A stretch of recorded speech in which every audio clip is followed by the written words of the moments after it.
మేడ్చల్ జిల్లా కుత్బుల్లాపూర్ నియోజకవర్గం 132 జీడిమెట్ల డివిజన్లో బీజేపీ సీనియర్ నాయకులు స్వర్గీయ చెరుకుపల్లి చంద్రారెడ్డి 34వ వర్ధంతి సందర్భంగా అయోధ్యనగర్ బస్తీలో ఆయన విగ్రహానికి నివాళులు అర్పించారు.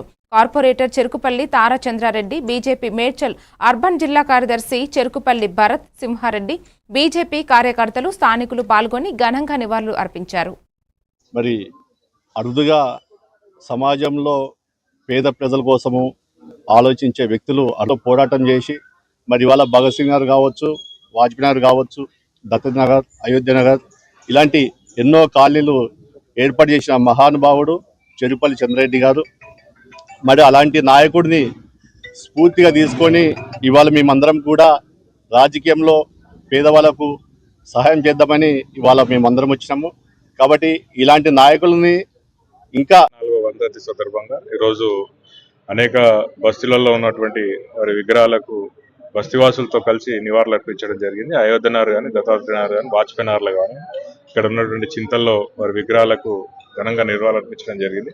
ఈ నివాళులు అర్పించే కార్యక్రమానికి అనేక బస్తీల నుంచి బస్తీల ప్రజలు వచ్చి వారికి నివాళులు అర్పించే సమయంలో వారు చేసినటువంటి ఆ రోజులలో వారు చేసినటువంటి సేవా కార్యక్రమాలు, వారి కోసం చేసినటువంటి పోరాటాలన్నీ కూడా గుర్తు చేసుకోవడం, వారు మన మధ్యలో లేకపోవడం చాలా బాధాకరం అని చెప్పినటువంటి సందర్భాలు.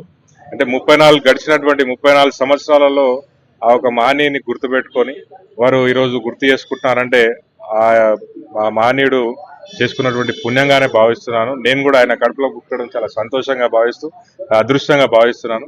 తప్పకుండా వారు చేసినటువంటి సేవా కార్యక్రమాలు అన్ని కూడా కొనసాగించడానికి ఈరోజు నేను కూడా ఈ యొక్క రాజకీయాలకు రావడం జరిగింది. వారి మార్గదర్శకంగా వారు బీజేపీలో ఉన్నారు కాబట్టి నేను కూడా బీజేపీలోకి రావడం జరిగింది. వారు ఏ రకంగా అయితే పోరాటం చేసి పేద ప్రజల పక్షాన నిలబడి వారు చేసినటువంటి సేవా కార్యక్రమాలు అన్ని కూడా గుర్తించి అన్ని కూడా ఈరోజు నేను కూడా వారి ఆశయాలు ముందుకు కొనసాగించే విధంగా నేను కూడా కృషి చేస్తానని చెప్పి, మా తండ్రి ఆశయాలు అన్ని నెరవేర్చిన రోజే వారి ఆత్మకు శాంతి కలుగుతుందని నేను కూడా భావిస్తూ తప్పకుండా పేద ప్రజల పక్షాన ప్రతిక్షణం నిలబడతానని చెప్పి ఈ సందర్భంగా అందరూ కూడా తెలియజేస్తూ